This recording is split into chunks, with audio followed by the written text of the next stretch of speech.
It is a Monday, aka Fun Day.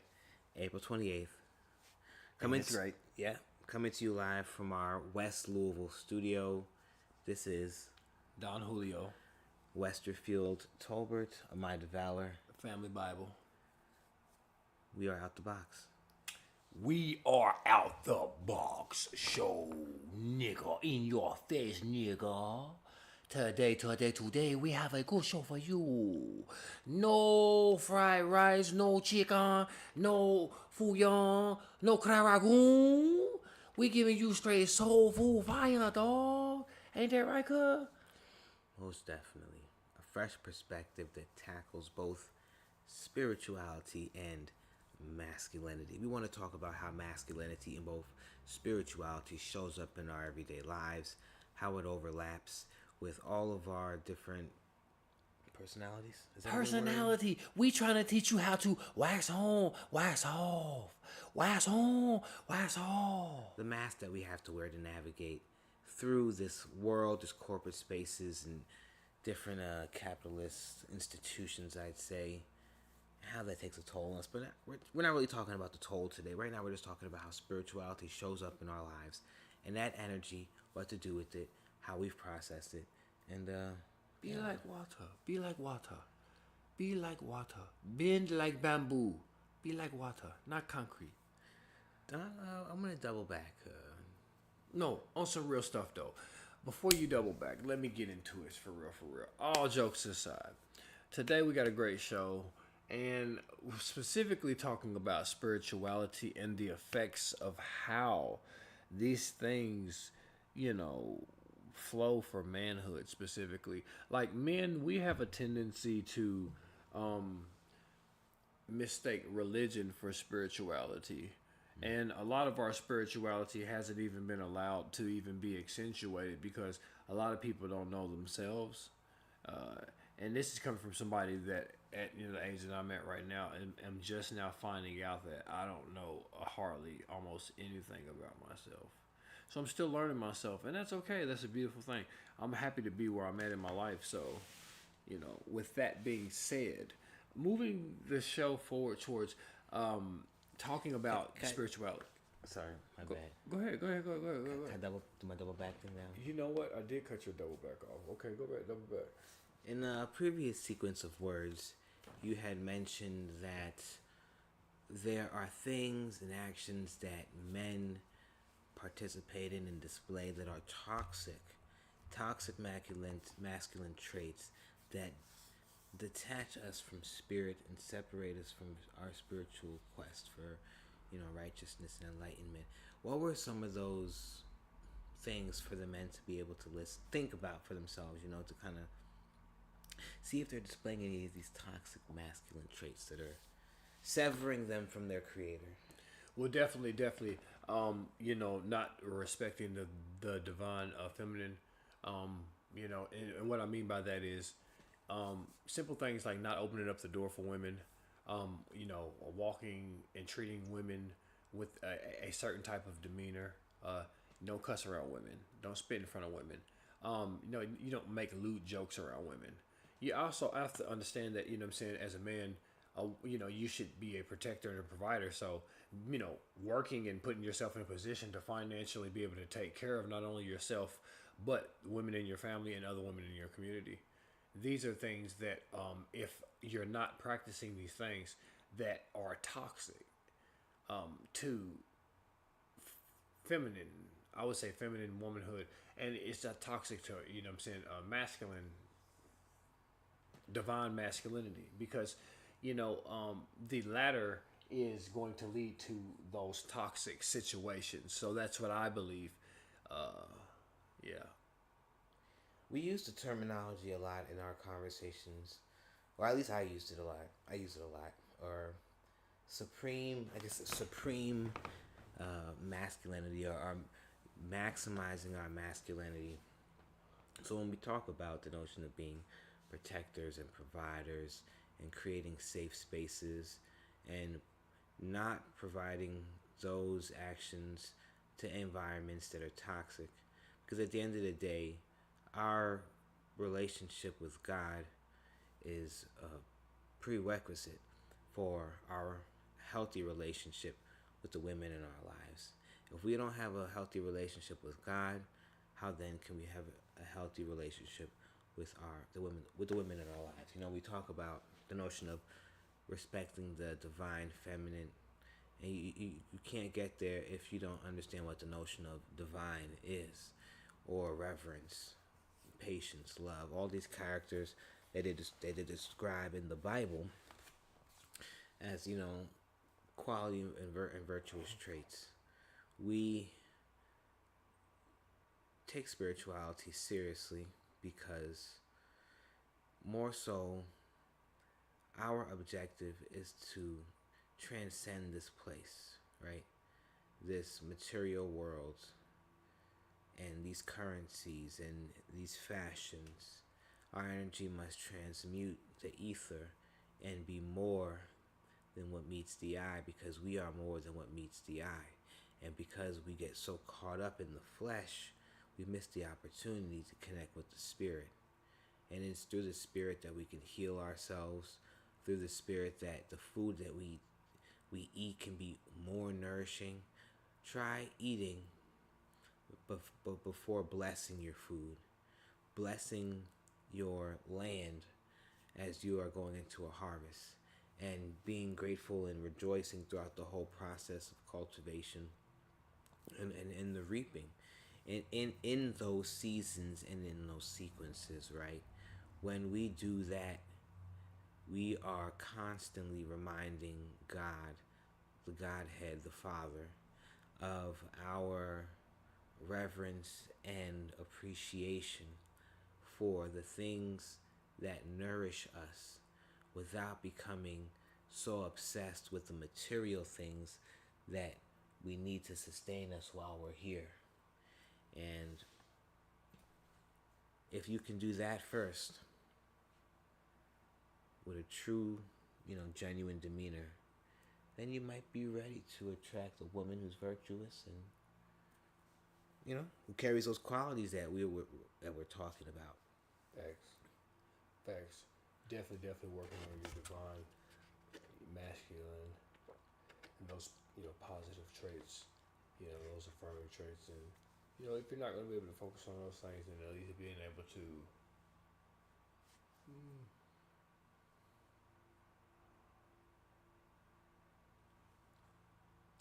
It's interesting you say that, because we often think spirituality, and we don't always give enough time and credibility to the pragmatic and practical actions that we take on a regular basis to facts. engage in our spirituality. People have different processes via meditation.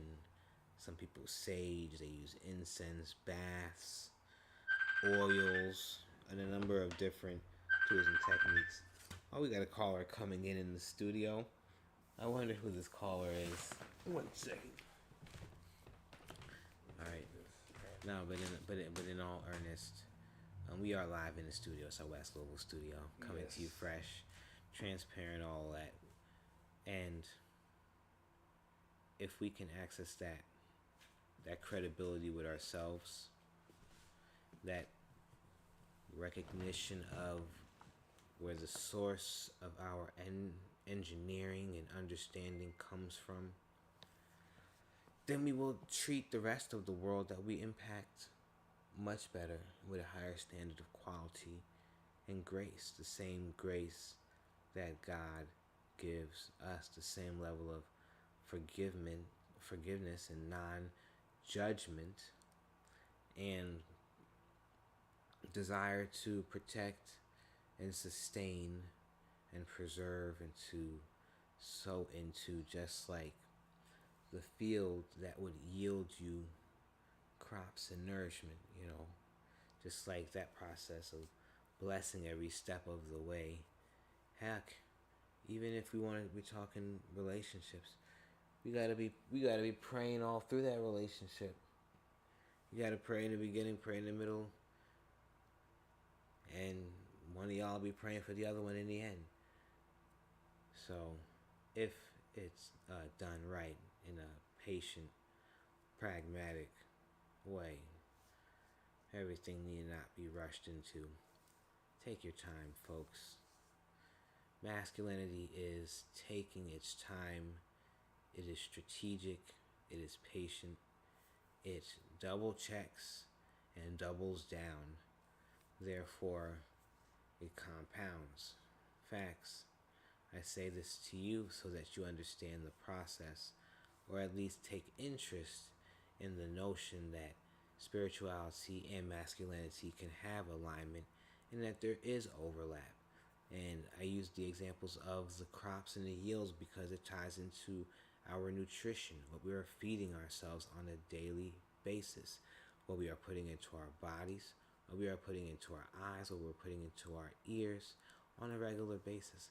I was telling my stepdaughter just the other day that she got to be careful what she's consuming because one way or another she is programming herself with knowledge from the outside world. Everything that we see in our environment and that we consume through our senses is programming our minds, not too much different than a computer is programmed. The reason that AI is such an emergent technology and people are splendid by the novelty is because it works to mimic the mind, to be fed into with ideas and different notions and information, and then to regurgitate that information in creative ways. That is what the mind does. And so, as we are in our environments, we are doing the same thing. Well, I think that when we do the same things and we engage and we push these beautiful, beautiful conversations and situations, we're able to open up a different level for ourselves. We're able to actually build a certain level of consciousness that is going to create, hopefully, for the future generations, a positive reinforcement of masculinity. I know for me, when I say positive masculinity, understanding that it's okay to be upset and it's okay to know when to, destroy, when to dominate. As a man, so many times we're told that we can't be masculine. We're told that we can't dominate. We can't be ourselves. It's okay to want to destroy. I like destroying things. I like tearing things up. I like fighting. I like hitting. I like being a man. I like being able to dominate. That's what I like to do. But I also like to balance and understand and have order. So being able to put all that together and hopefully regurgitating the love that's been bestowed upon me by other conscious masculine men who aren't afraid to exert those characteristics and trait and are unapologetically masculine. I know for me, when I walk around and I don't really care about how things are affecting others, that has gotten me into trouble. When I forget to say, hey, you know what? How am I showing up in this situation? How am I, aware, socially aware in this situation? What's going on? And I think that we can use those type of skills to better understand our spirituality. Spiritually, how am I feeling? Am I aware of where I'm at in my spirituality and my feelings? Specifically, your masculinity. Because, believe it or not, we have feminine sides and we have masculine sides. As men, we have feminine sides. We come from women. So we can't not put away those emotions. We have to learn how to deal with those emotions because that masculine side, I believe a lot of times doesn't really have time or doesn't want to create the time to deal with the emotional side, which is the feminine side. Yeah. Well, Often, I would I mean, say. think about our relationships right now. Think about our relationships right now. You have Can I sort of men and caveat women. on the question? Give me 30 seconds, and you have the floor. I Men don't want and the whole women. floor. I just want you to scoop something out for me. Okay, go ahead. What? When we scoop out? When, in that same context, do you think that men are just not, they're experiencing the emotion, but not knowing how to place it or not knowing how to identify it? Is identification part of the problem? Well, I mean, yes, I think being able to properly identify it, but I think we know what it is. It's just being able to apply it at the right time. So yes, I mean, in a sense, it is a part of not being able to identify it. For instance, you can identify that you're stark naked if you're walking outside with any clothes on. You're able to identify in your mind that, okay, I need to put clothes on. There's a proper way that I need to carry myself, you know what I'm saying, because of the consequences and repercussions that will come along with the choices that I make by walking outside without any clothes on, right? Little things like that.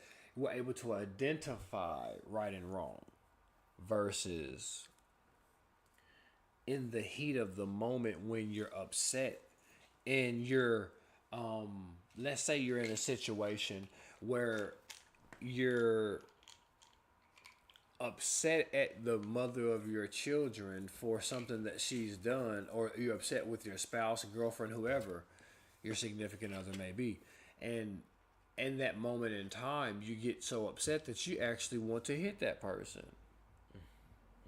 See, it's people can say, "Oh, you should never ever want to put your hands on anybody," but the truth about the situation is that if you can look inside your heart and know that, you know what, I'm so upset right now that I want to hit you, so I need to step away and try to figure out why am I allowing you to make me this upset, or what's going on, why am I am so this upset. If you're not able to control that situation, right, that's when you get into trouble. You're not able to identify, how do I not get so upset to where I allow the situation to get to the point to where I want to hit something, right?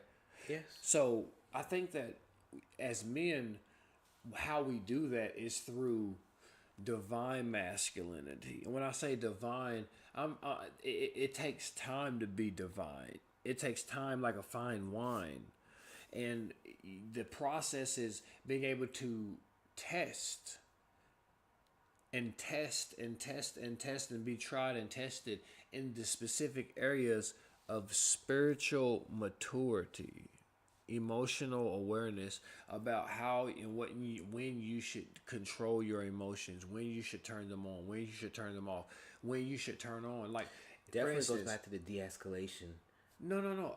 Or knowing when to de-escalate. What's the other side of the coin if you have to escalate? Yeah, you got to know. As a man, you have to know when to escalate too, you know, because if, you know, somebody is trying to hurt your family and hurt you, how do you escalate the situation to where you use your masculinity to defend in a positive way? Because that's also positive masculinity. Women love when we're able to what? Protect and provide. What's up with protection? How do you protect if you're some docile punk simp that won't stand up and fight, that won't, you know what I'm saying, even protect their honor, that won't do anything like that? And what I'm hearing nowadays is most women don't even want that from men. In the era of fragile masculinity, that also becomes dangerous. Well, what if women don't want that from men? That's what I'm saying. That's the thing too. What if they don't need that from men? How does spirituality, how do you still stay true to your masculine trait as a man, and how do you still accept the role of being a masculine male in the world versus your partners don't want you to protect, provide, a feminine male? Because there's a lot of feminine males out here, and we don't like to talk about them, but there's a lot of men that have been so beat down they don't even exercise their masculinity. They only use the feminine. What would be examples of a masculine man who's accessing more of his feminine? Like, what might he do? How would he make decisions? How does he walk through the world? A feminine man versus a masculine man. A lot of men go along with the narrative just so they don't get in trouble. Women do that. Women do that. Women go along with the narrative because they have no other choice. Without Versus a masculine man will not tolerate. And a prime example I'm talking about is you've got what's your dude on I think CNN, white haired anchor, white haired guy, older white guy, I know you're talking about. It'll come. homosexual. He's homosexual. It'll come to me. I know what you're talking about though. So him versus Donald Trump and their masculinity. You get what I'm saying? Yeah. You take a person like Adam Sandler versus not even Adam Sandler, just different people versus Donald Trump in the masculinity. Or you take take Lil Nas X versus Mike Tyson. When it comes to masculinity, you know what I'm saying? You could either say Shaft versus Lil Nas X, or and the point I'm making is that specifically when it comes to your masculinity, Lil Nas X he exerts feminine masculine energy.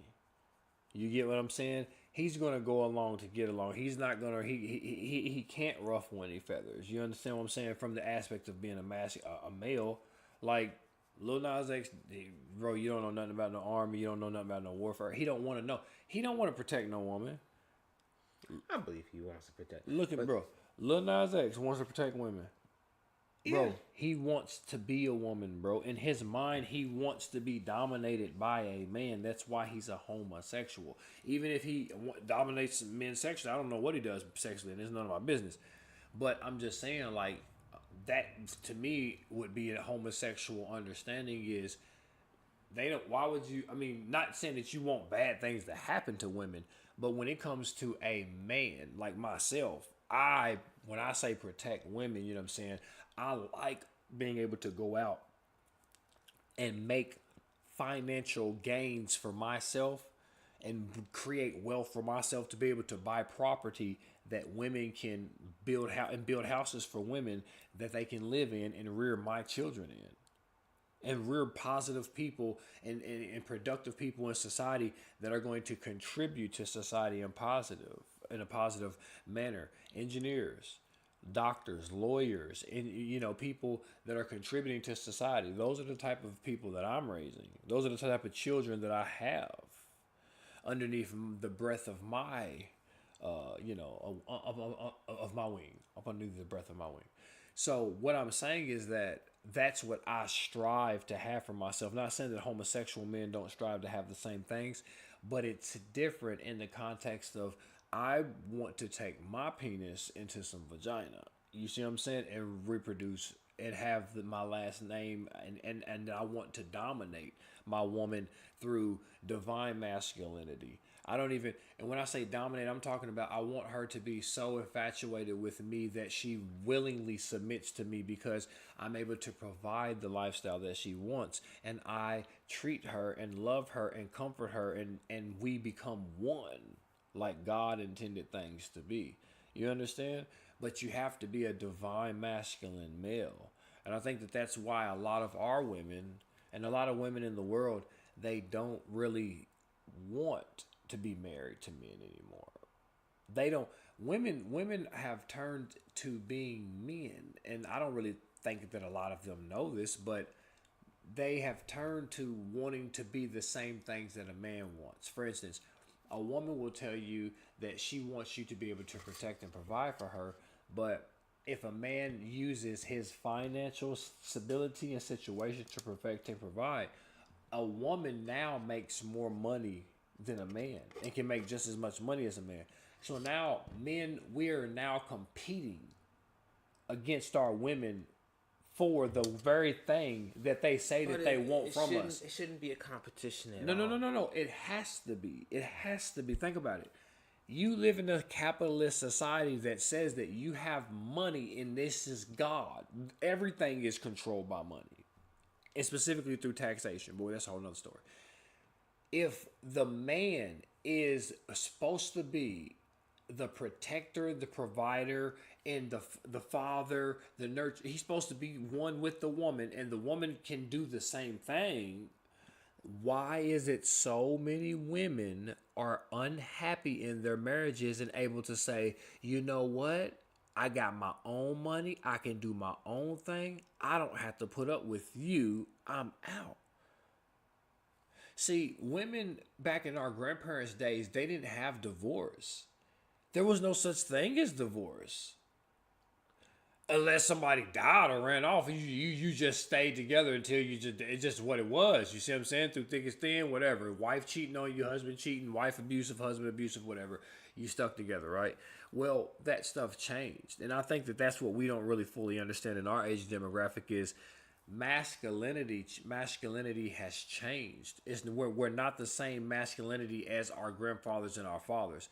Just like feminine energy and femininity is not the same as it was with our grandmothers and our mothers. Things have changed and times have changed, and women don't want men that can't provide a certain type of lifestyle that they can provide for themselves. And I understand that. I mean, if a woman can provide trips, nail salons, getting her hair done, providing this certain type of lifestyle for herself, and you aren't able to provide the lifestyle that she wants for her, she has every single right to say that she doesn't want to deal with you on a sexual level. Incompatibility.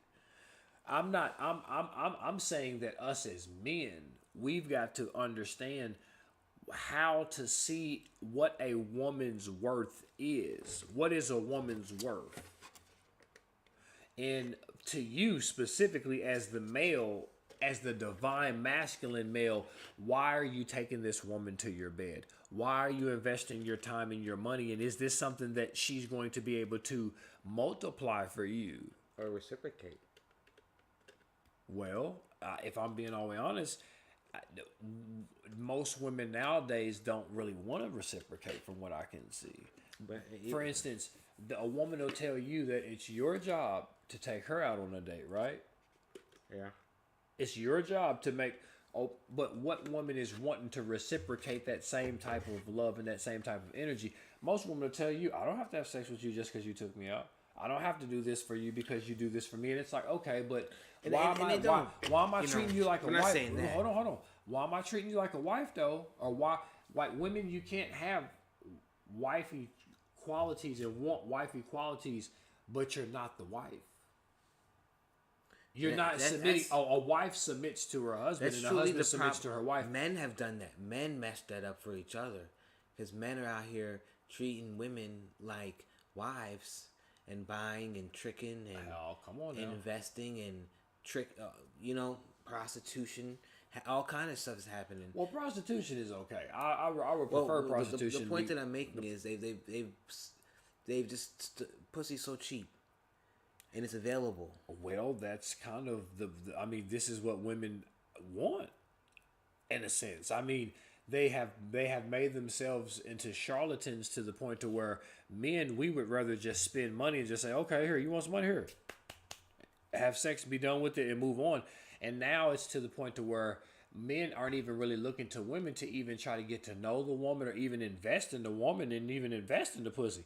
We want to pay for the pussy. What you need? What you want? $500,000-$600,000 for the pussy? Okay.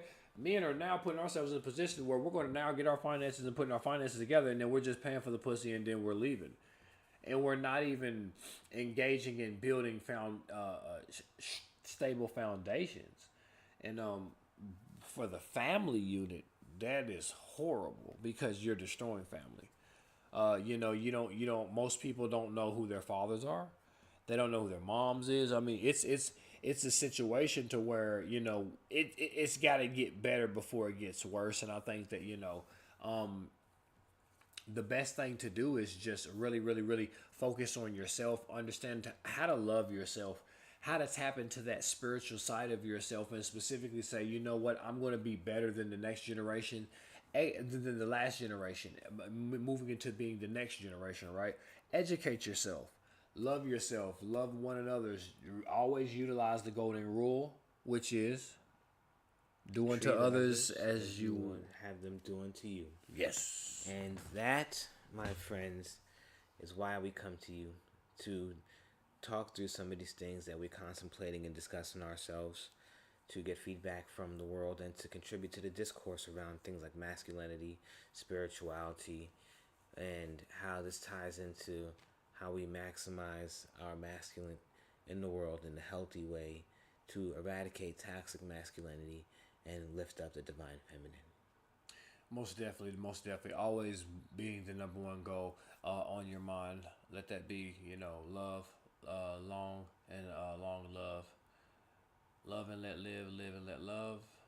This is Don Julio, no Fulio, always coolio. Stay with that Tulio, straight out the 50 deuce. And Westerfield Tolbert presents A Mind of Valor here at Out the Box. Next time. Next time.